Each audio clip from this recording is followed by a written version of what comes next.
जय हिंद साथियों, topper series में आपका स्वागत है।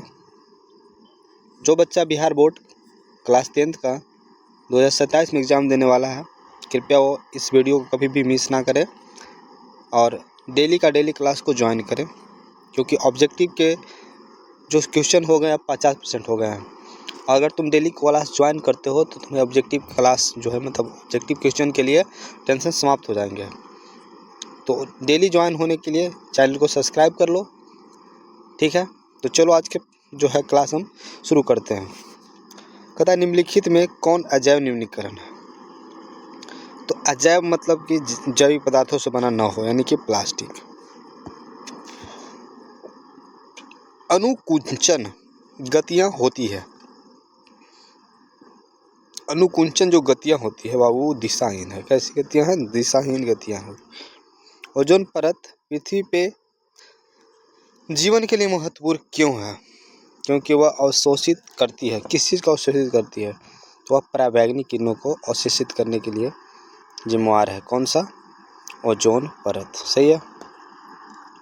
हमारे द्वारा जो उत्पादित अजैव न्यूनीकरणीय जो कचरे हैं उनसे कौन सी समस्या उत्पन्न होती है? तो उससे जो है मृदा प्रदूषण होगा, मतलब कि मिट्टियाँ में प्रदूषित होगी। नाले नलियों का अवरोध होगा, नाला नली जो है जाम हो जाएंगे। मानव शरीर में जैव आवर्धन होगा, यानी कि हमारा यहाँ पे देखा जाए तो लगभग तीनों बीमारियों के सामना करना पड़ेगा। इसीलिए हम कह सकते हैं आंसर जो हमारा होगा वो सभी हो जाएगा। अमृता देवी बिश्नोई का जो संबंध है ब्रिज के संरक्षण से है ना, और इस जगह से रिलेटेड है खेजरी से हो जाएगा। खेजरी।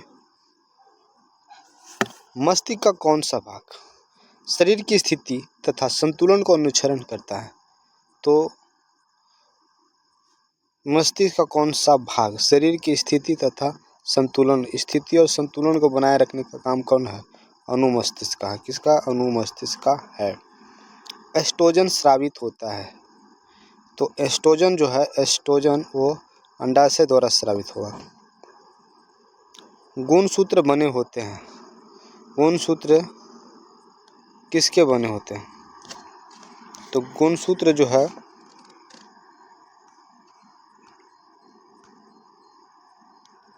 वो तुम्हारा डीएनए और आरएनए का बना होता है। डीएनए और आरएनए का बना होता है।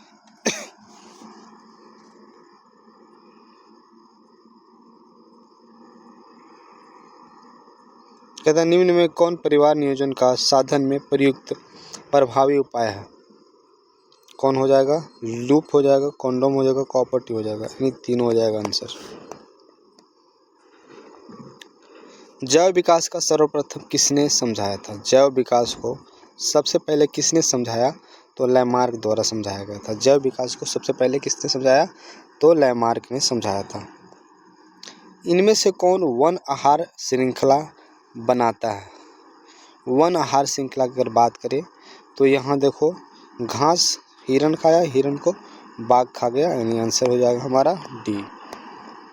पुष्प पादपों में लैंगिक जनन होता है। पुष्प पादपों में लैंगिक जनन होता है।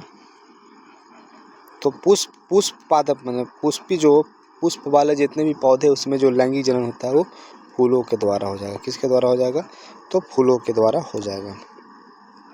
जीवों में ऊर्जा की प्राप्ति होती है। जीवों में ऊर्जा की प्राप्ति होती है। तो जीवों में जो ऊर्जा की प्राप्ति होती है वह श्वसन के द्वारा होता है। ऊर्जा की प्राप्ति। कहता स्वपोषी पोषण के लिए क्या आवश्यक है? स्वपोषी पोषण के लिए क्या आवश्यक है?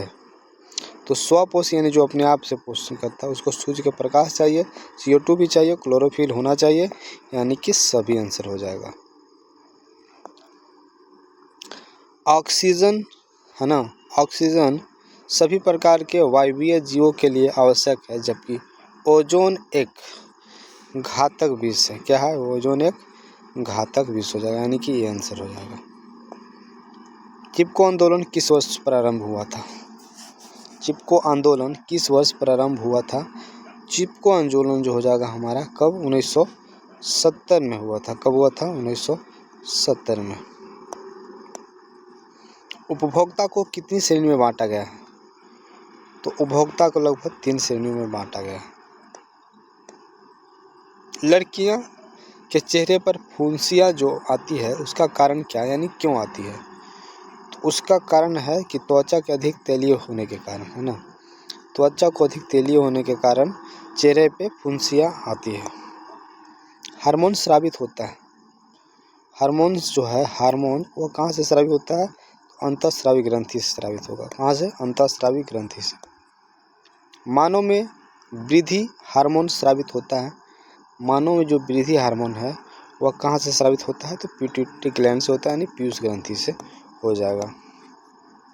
CFC का पूरा नाम क्या है? क्लोरोफ्लोरोकार्बन। क्लोरोफ्लोरोकार्बन। वन्य प्राणियों के विलुप्त होने का मुख्य कारण क्या है? वन्य प्राणियों के विलुप्त होने का जो मुख्य कारण है वह क्या हो जाएगा? तो उसका कारण जो हो जाएगा मुख्य रूप से वो हमारा वनों की कटाई हो जाएगा, है ना। वन जो है कट रहा है, इस कारण से विलुप्त हो रहे हैं वन प्राणी। वंशागत नियमों के प्रतिपादन किसने किया था, है ना।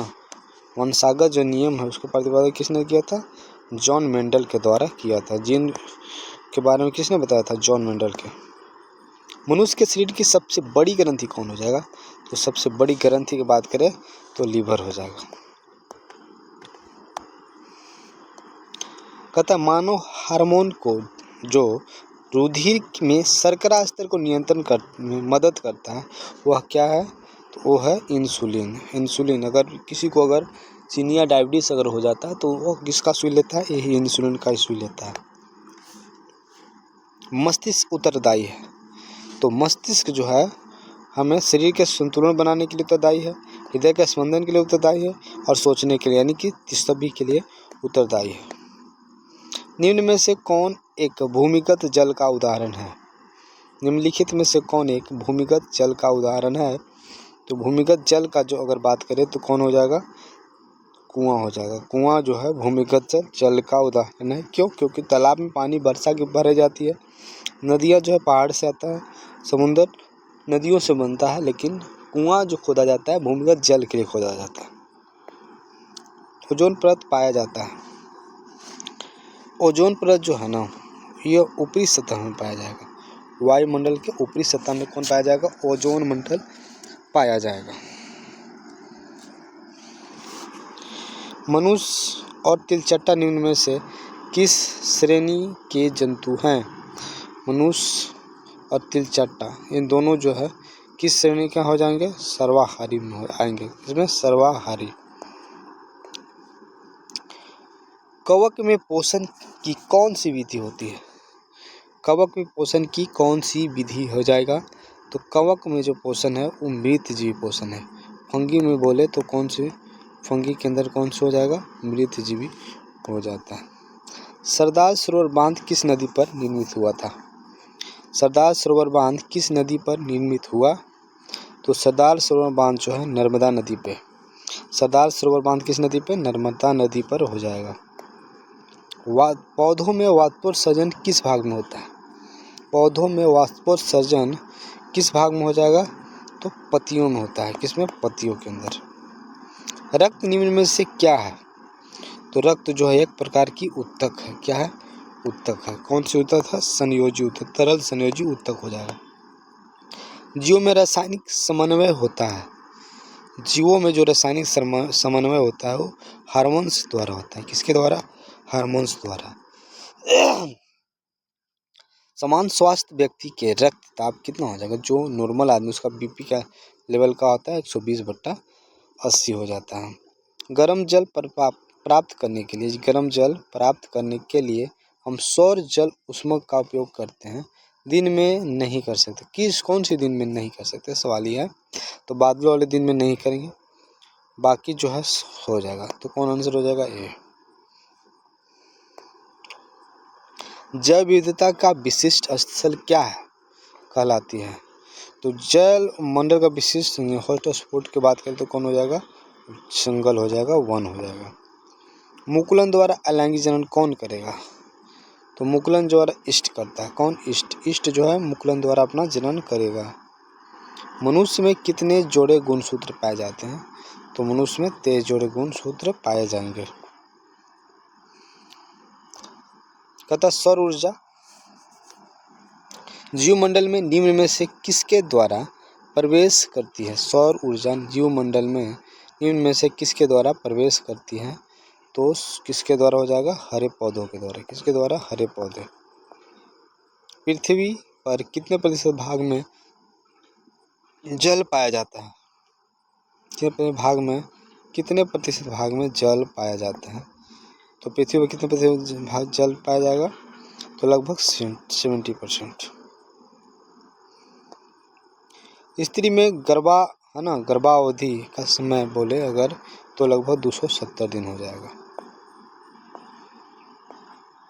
मनुष्य के लिंग निर्धारण करता है। मनुष्य जो है लिंग धारण करेगा लिंग क्रोमोसोम। कौन करता है? लिंग क्रोमोसोम करता है। मनुष्य के लिंग धारण करता है कौन? लिंग क्रोमोसोम करेगा। ओजोन परत का अवक्षरण के लिए जो मुख्य रूप से जिम्मेदार है वो कौन है? CFC है। कौन हो जाएगा? CFC। निम्नलिखित में से कौन प्रत्यावर्ती क्रिया नहीं है? भोजन का निगलना प्रत्यावर्ती क्रिया नहीं है। हमारे शरीर में विभिन्न जैविक कार्यों का नियंत्रण होता है।